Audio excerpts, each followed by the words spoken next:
تجویز کی تائید کے لیے میں درخواست کرتا ہوں جماعت اسلامی ہند کے نائب امیر جناب امین الحسن صاحب سے موصوف تشریف لائیں اور پیش کردہ تجویز کی تائید فرمائیں۔ السلام علیکم ورحمۃ اللہ وبرکاتہ۔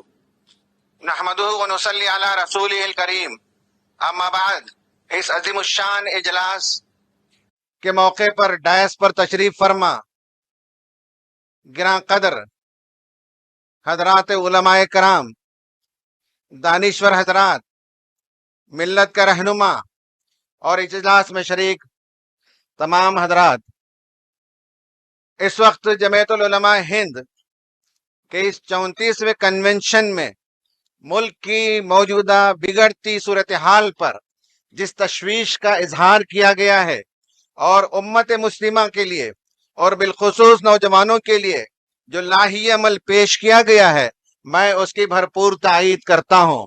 اور اس وقت ہمیں معلوم ہونا چاہیے کہ اس ملک میں ہم زمین کا نمک ہیں، سالٹ آف دا ارتھ ہیں، اور اس سرزمین کی صورتحال کو بہتر بنانے میں ہمیں ایک بہت بڑا کردار ادا کرنا ہے۔ اس ملک میں الحمدللہ مسلمانوں کی ایک شاندار تہذیب رہی ہے۔ یہاں ایک طویل مدت تک حکمرانی کے نتیجے میں اس ملک کو ہم نے سنوارا ہے، اس ملک کو ہم نے بہت کچھ دیا ہے، اور آج بھی انشاءاللہ ہم ہی اس ملک کو سنوار سکتے ہیں۔ ہماری بہت بڑی ذمہ داری بنتی ہے۔ دیکھیں، سماج میں 4 طبقے ہوتے ہیں۔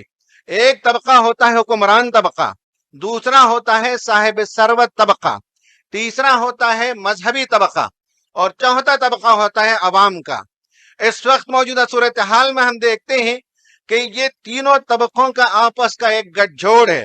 ایک طرف سیاسی طبقہ ہے جو نفرت کا بازار گرم کیے ہوئے اور نفرت کا بیج بوتے ہیں، اور سیاست کے موقع پر وہ ووٹوں کی فصل کاٹتے ہیں۔ دوسری طرف جو ملٹی نیشنل کارپوریشنز کا طبقہ ہے، وہ اس ملک کی دولت کو لوٹتے اور سمیٹتے ہوئے اب صورت کہ اس ملک کا 1% طبقے کے پاس اس ملک کی 50% دولت جمع ہو گئی ہے۔ اور تیسرا طبقہ ہے جو مذہبی طبقہ ہے، جس کی ذمہ داری تھی کہ لوگوں کے درمیان پیار اور محبت کی باتیں کرتے، اس کے بجائے وہ جینوسائیڈ کی باتیں کرتے، وہ نفرت کی باتیں کرتے، نفرت کے بیانات دینے لگتے ہیں۔ اور جیسے کہ ابھی بتایا گیا، سپریم کورٹ کی پابندی کے باوجود ان کی زبانوں پر لگام نہیں لگتی، اور یہ تینوں طبقوں کے گٹھ جوڑ کے نتیجے میں پورے ملک کی فضا مسموم ہو رہی ہے، عصبیت کو پروان چڑھایا جا رہا ہے، نفرت کو ہوا دی جا رہی ہے۔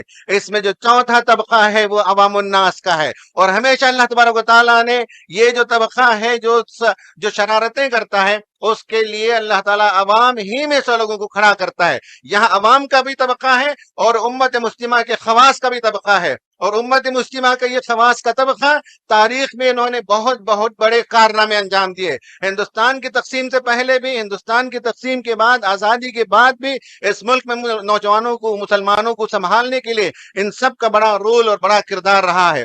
آج بھی ہماری یہ ذمہ داری ہے۔ قرآن مجید کہتا ہے قبلکم اولو بقیۃ ینہون عن الفساد فی الارض الا قلیلا ممن انجینا۔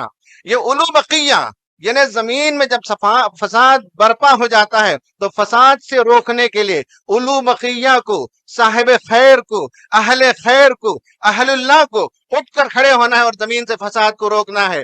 انشاءاللہ ہمارا یہ طبقہ، مسلمانوں میں سے نوجوانوں کا باشعور طبقہ، مسلمانوں میں ایک طبقہ وہ بھی ہے جسے حالات کی کوئی پرواہ نہیں ہے، لیکن آج جس بڑی تعداد میں آپ یہاں تشریف لائے ہیں، یہ اس بات کا اظہار ہے کہ آپ کے دلوں کے اندر اس ملک کی محبت پائی جاتی ہے، آپ کے دلوں کے اندر ایمان کی شمع روشن ہے، اور آپ اس ملک کی تعمیر نو میں ایک بہت بڑا کردار ادا کرنا چاہتے ہیں۔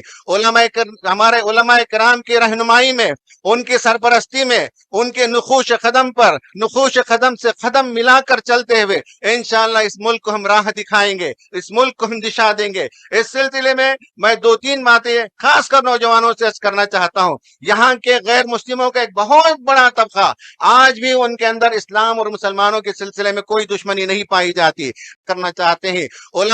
ہمارے علماء